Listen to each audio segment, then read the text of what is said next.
चलिए दोस्तों, आप लोगों ने छोटे बच्चे को गुना करना तो सिखाया होगा, लेकिन अभी मैं आपको गुना करने का एक ऐसा तरीका बता रहा हूं ना, जिसके माध्यम से इस प्रकार की संख्याओं को जब आप एक अंकों की संख्या से गुना कराएंगे तो बहुत आसानी से करा सकते हैं। इसके लिए आप लकड़ी के टुकड़ों का भी प्रयोग कर सकते हैं।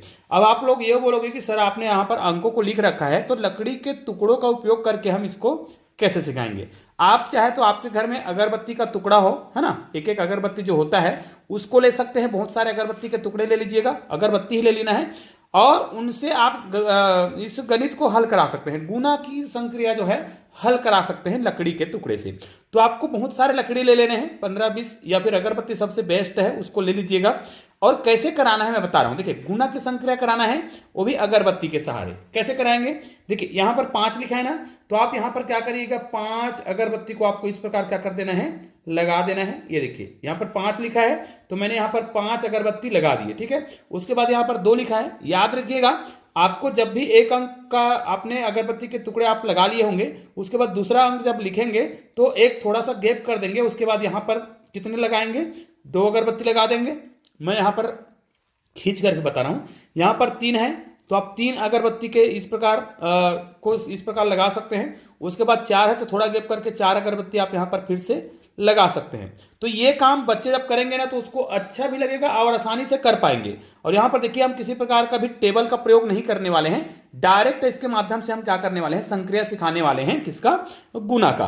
अब आप क्या करिएगा, फिर उनको बोलिएगा। अब आप अन्य अगरबत्ती के जो टुकड़े हैं, लंबा वाला लकड़ी भी रख सकते हैं, आपके स्कूल में कुछ लकड़ी के टुकड़े हो सकते हैं, उनको रख सकते हैं। अब क्या करना है, अब हम मल्टीप्लाई करने वाले हैं, किससे, 4 से। तो 4 जो है, देखिए जो गुना वाला संक्रिया है उसके पहले की संख्या को आपने खड़ी खींचा।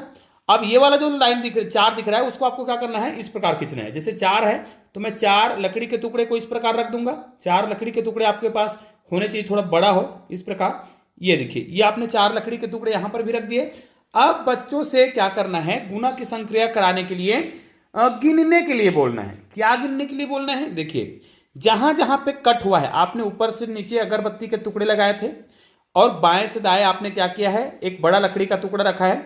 वो लकड़ी कहां कहां पे टच हो रहा है, उसको गिनने के लिए बोलना है। जैसे यहां पर देखिए, 1 2 3 4 5 6 7 8 9 10 11 12 13 14 15 16। तो यहां पर 16 है, तो 16 का केवल एक अंक लिखेंगे। जैसे गुना की संक्रिया या जोड़ की संक्रिया में हम लिखते हैं, तो टोटल 16 हो रहा है, तो 16 का इकाई का अंक तो हमने यहां पर लिख दिया, और ये जो 1 है उसको हम यहां पर लिख देंगे हासिल के रूप में।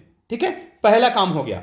अब दूसरा यहां पर फिर से गिनेंगे, इसलिए हमने थोड़ा सा गैप बना रखा है। तो यहां पर देखिए, 1 2 3 4 5 6 7 8 9 10 11 12। ठीक है, यहां पर आप देख सकते हैं हमने पूरा गिना, तो कितना है, टोटल 12 है। अब 12 है और यहां पर एक हासिल आया था, तो टोटल कितना हो गया, 13 हो गया। तो 13 का 3 यहां पर लिखेंगे, और हासिल 1 फिर से चला जाएगा। देखिए, देखते ही देखते आपको यहां पर आपको गुना करने की आवश्यकता नहीं हो रहा है, और गुना होते भी जा रहा है। अभी आपके सामने प्रूफ भी करने वाले हैं। अब हम आ जाते हैं इसमें, तो इसको गिन लेते हैं। 1 2 3 4 5 6 7 8, 8 है, हासिल 1 है, तो कितना हो जाएगा, 9 हो गया। अब इधर आप गुना करते भी जा रहे हैं, आपको पता ही नहीं चल रहा कि गुना हो भी रहा है। अब यहां पर देखिए, इसको गिन लेंगे, तो इसको ध्यान से गिन लीजिएगा, 1 2 3 4। और ये गिनने का जो कार्य है आप अलग अलग बच्चों से करा सकते हैं। ठीक है, तो यहां पर 4 हो गया था, 5 6 7 8 9 10 11 12 13 14 15 16 17 18 19 और 20। अब यहां पर तो कोई हासिल नहीं आया था, और चूंकि ये लास्ट डिजिट भी है, तो यहां पर आपको 20 लिख देना है। और दोस्तों, इसको चाहे तो अब इसको मिलान करने के लिए आप कैलकुलेटर का प्रयोग कर सकते हैं। अब देखिए, इसको हम यहां पर लिख लेते हैं, क्योंकि इसको प्रूफ करना भी जरूरी है। तो यहां पर मैं लिख देता हूं जो संख्या पूरा आया था, है ना, ये लो, हमने ये संख्या लिख लिया है। अब इसको यदि हम सामान्य पद्धति से गुना करते तो हमारा उत्तर कितना होगा, है ना, प्रूफ करना है ना। तो चलिए, इसको अब हम मिटा देते हैं, जो हमने लकड़ी के टुकड़े के माध्यम से मल्टीप्लाई करना सिखाया है बच्चों को। तो अब हम क्या करेंगे, इसको सीधा वास्तव में गुना करके सिखाने वाले हैं, गुना ही करते हैं। तो देखिए, सबसे पहले 4 चौक 16 होता है, 16 का 6 हासिल क्या हो गया, 1। फिर 4 का पहाड़ा 3 बार पढ़ेंगे, 4 तिया 12 और 1 1 करके कितना हो गया, हासिल करके 13 हो जाएगा। 13 का फिर से 3 हो जाएगा, और हासिल फिर से 1 आएगा। फिर 4 दूनी 8 होगा, हासिल 1 करके कितना आ जाएगा, 9 हो जाएगा। अब हमारे पास कोई भी हासिल नहीं आया है। फिर 4 पंचे 20 होगा। अब यहां पर चूंकि लास्ट डिजिट है, तो हम पूरा 20 ही लिख देंगे। और दोस्तों, ये देखिए आपका उत्तर आ चुका है।